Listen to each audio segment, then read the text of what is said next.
Et c'est Crime Story, les rendez-vous d'Alfred Hitchcock racontés par Serge Sourion. Aujourd'hui, le cœur de l'homme mort de Steve O'Connell.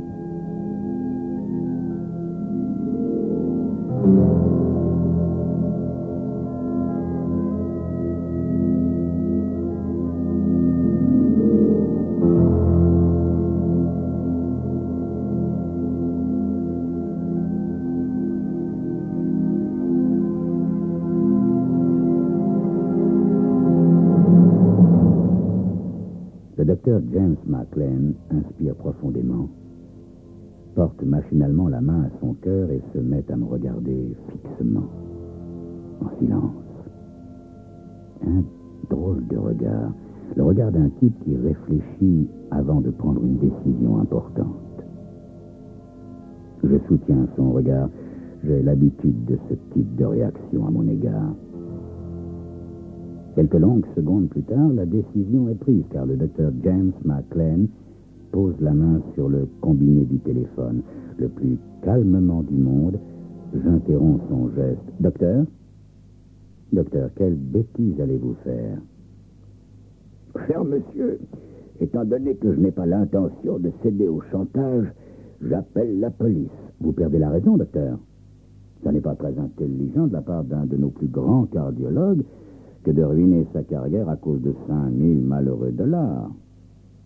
Monsieur, je ne suis pas stupide au point de croire que 5000 malheureux dollars, comme vous dites, mettraient fin au chantage. Vous reviendrez constamment à la charge, n'est-ce pas? Je me trompe. Bien sûr qu'il ne se trompe pas. Mais comme vous vous en doutez, je ne suis pas disposé à le reconnaître. Allons, docteur, je ne suis pas cupide à ce point. Ces 5000 dollars me suffiront amplement, croyez-moi. Il m'observe quelques minutes encore.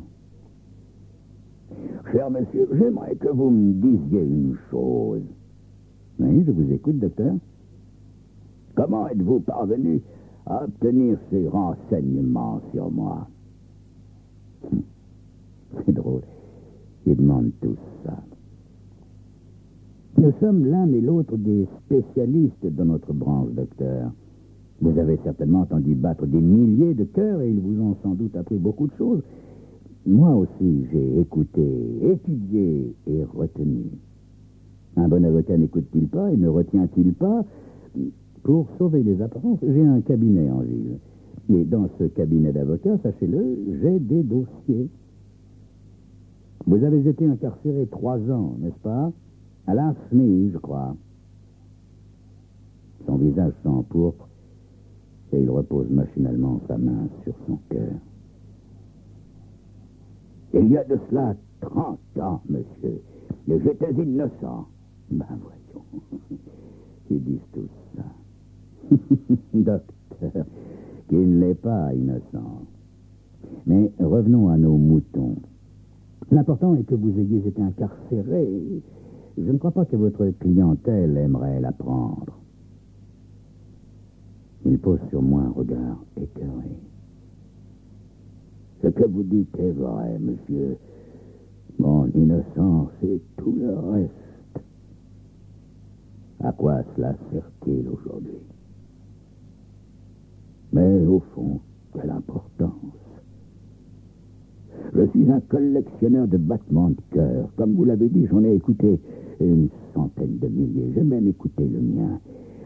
C'est la raison pour laquelle ce que les gens pensent aujourd'hui de moi importe peu.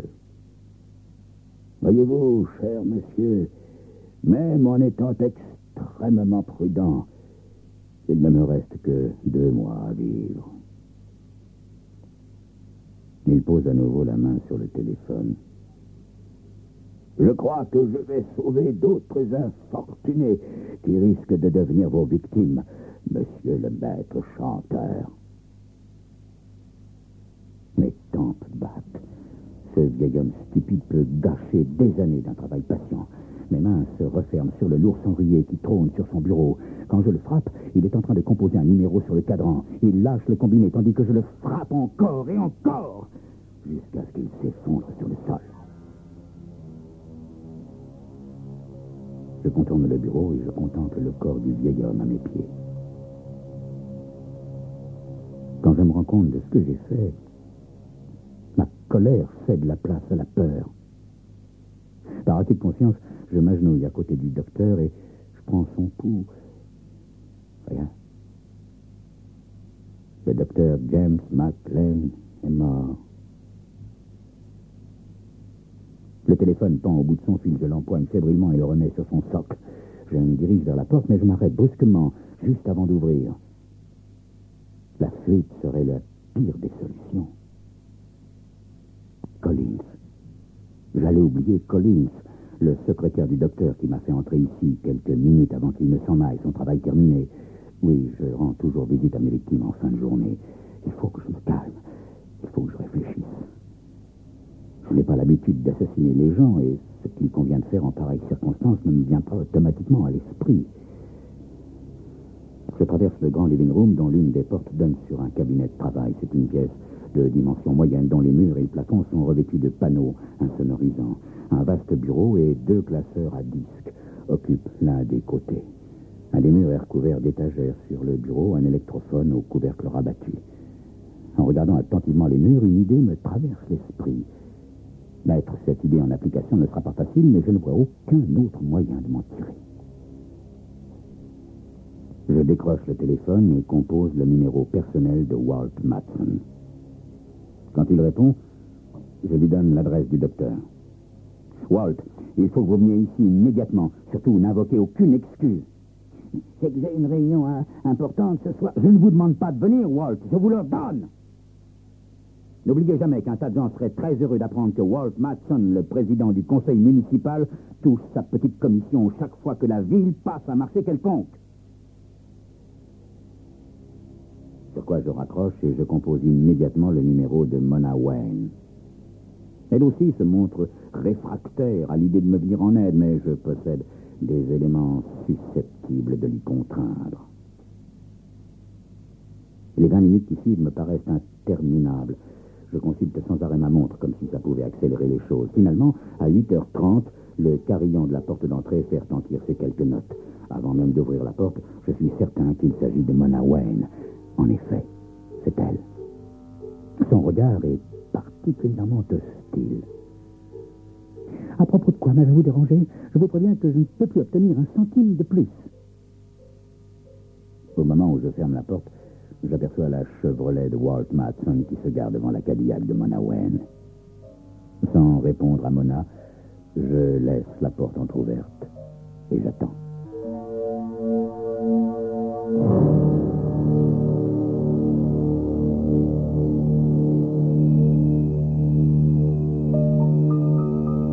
Un cadavre, une pièce insonorisée et 2 autres victimes de chantage. Les ingrédients parfaits d'un cocktail sulfureux. Tout le problème est de savoir si la police goûtera ce cocktail. Mais ça, c'est ce que vous saurez dans quelques instants.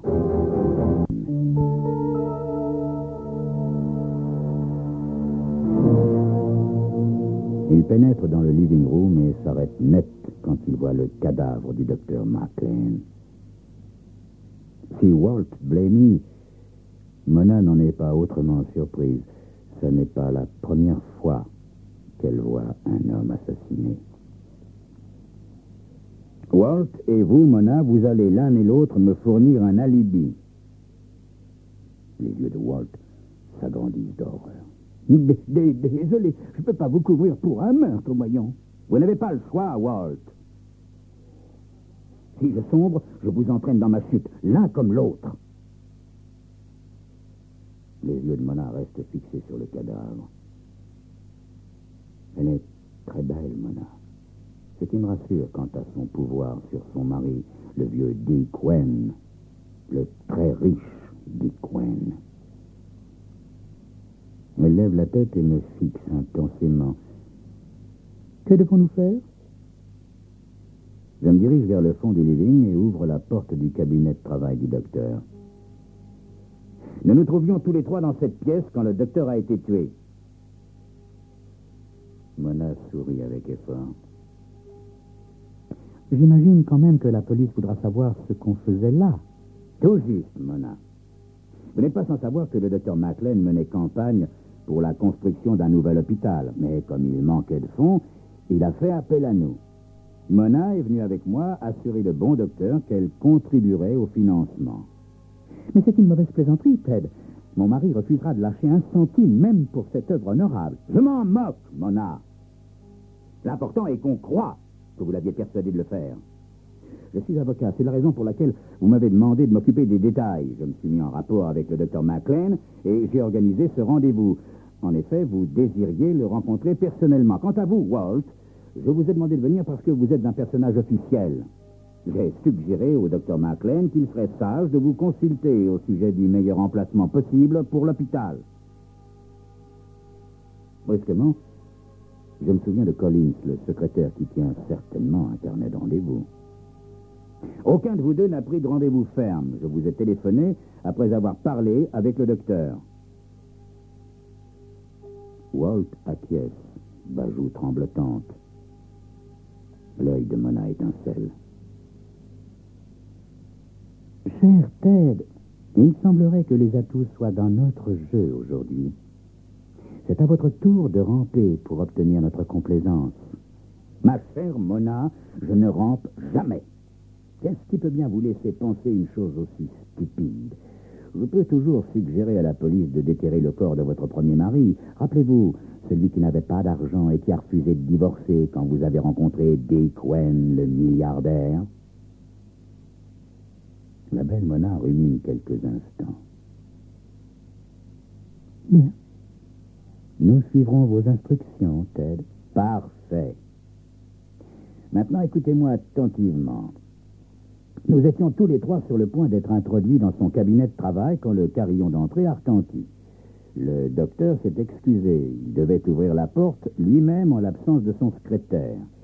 Il nous a prié d'entrer dans son cabinet et de l'y attendre. Nous sommes entrés et nous avons fermé la porte. Souvenez-vous de ce détail. Nous avons fermé la porte.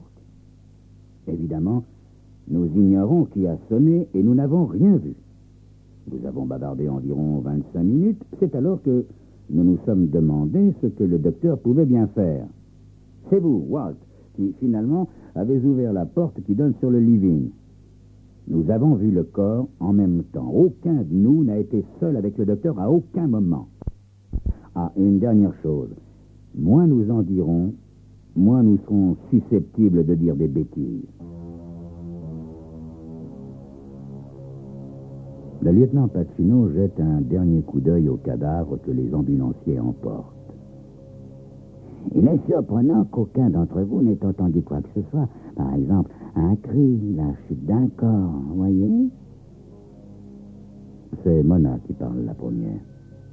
Et pourtant, nous n'avons rien entendu, lieutenant. Pacino se tourne vers Collins, le secrétaire du docteur qui l'a fait venir séance tenante.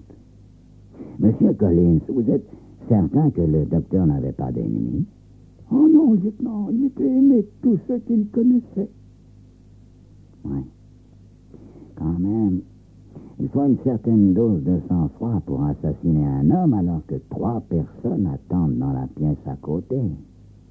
Je réagis très vite. Mais, lieutenant, nous n'avons rien entendu et il est probable que le meurtrier, lui non plus, ne pouvait pas nous entendre. Il a dû penser que le docteur était seul chez lui. Ouais. J'aimerais que nous allions tous dans son cabinet. Quant à vous, Bob, dit-il, s'adressant à un agent en uniforme, une fois la porte refermée, faites tomber tous les livres de ce rayonnage. Nous entrons dans le cabinet et le lieutenant Pacino ferme soigneusement la porte. Quelques instants plus tard, nous entendons des bruits sourds. Le lieutenant nous regarde avec un drôle d'air. Cette pièce n'est pas aussi insonorisée que vous le pensiez, on dirait. Non? Bah, lieutenant, vous oubliez que nous étions en train de bavarder. Vous supposez que le docteur a crié et est tombé lourdement sur le sol. Peut-être que les choses ne se sont pas passées comme ça. Cet argument aurait pu porter si Walt n'avait été trop nerveux pour tenir sa grande gueule. L'électrophone jouait. Voilà pourquoi nous n'avons rien entendu. L'imbécile. Je suis bien obligé de dire comme lui. Oui, c'est exact, Walt. D'ailleurs, je me souviens, il jouait déjà quand nous sommes entrés. Le lieutenant Pacino sourit dubitativement, les yeux au plafond. Ça doit pas être facile de bavarder avec l'électrophone en marche, hein? Bah, il jouait doucement, lieutenant, une sorte d'arrière-fond musical, voyez? Un éclair passe dans les yeux de Collins, le secrétaire. Il ouvre la bouche, mais finalement se tait. Dites-moi, est-ce que vous vous souvenez de ce qu'il jouait? L'électrophone. Non, lieutenant. Mona vient à mon secours. C'était une musique d'ambiance, lieutenant. Nous n'écoutions que d'une oreille. Je commence à m'énerver. Enfin, quelle importance ça peut-il avoir, lieutenant? J'essaie seulement de contrôler autant de faits que possible, monsieur. Alors qu'on ne lui demande rien, cet abruti de Walt ne trouve rien de mieux que de déclarer « Je crois qu'il jouait du classique. » Il m'est difficile de ne pas lui écraser mon poing sur la figure. Le lieutenant Pacino se dirige vers l'électrophone et soulève le couvercle. Il n'y a aucun disque sur le plateau. Pour ma part, je commence à ne plus très bien savoir où j'en suis. J'ai dû remettre les disques dans les rayons après le passage du dernier, lieutenant. Est-ce que c'est un délit? Oh non, non, monsieur, c'est pas un délit. Collins, le secrétaire, sourit timidement. Lieutenant, il est vrai que le docteur avait une imposante collection de disques classiques, mais il ne les gardait pas dans cette pièce-ci. Comment? Et ceux-là, alors? Dis-je en montrant le classeur rempli de disques. Toujours en souriant, Collins se dirige vers le classeur que je viens de montrer. Ses yeux parcourent les rayons et il choisit un disque. Pas au hasard, semble-t-il. Effectivement, celui-ci serait particulièrement approprié, lieutenant. Le docteur faisait une collection unique en son genre, plus une manie qu'une nécessité de travail, veuillez. Tenez, écoutez plutôt. Et il pose le disque sur la platine et met l'électrophone en marche. Écoutez bien, ce disque est intitulé Dr. James Macleay. Et nous écoutons. Nous écoutons bien. Pendant quelques secondes, un étrange battement. Soudain, je ressens comme un coup de poignard dans la poitrine. Eh oui, lieutenant, des battements de cœur. Le docteur enregistrait le cœur de ses malades, mais sur ce disque, ce sont les siens, voyez, ses propres battements de cœur. Walt s'effondre et murmure « Lieutenant, je voudrais appeler mon avocat. » Puis le silence. Un silence lourd, pesant, s'abat sur les battements de cœur d'un homme mort.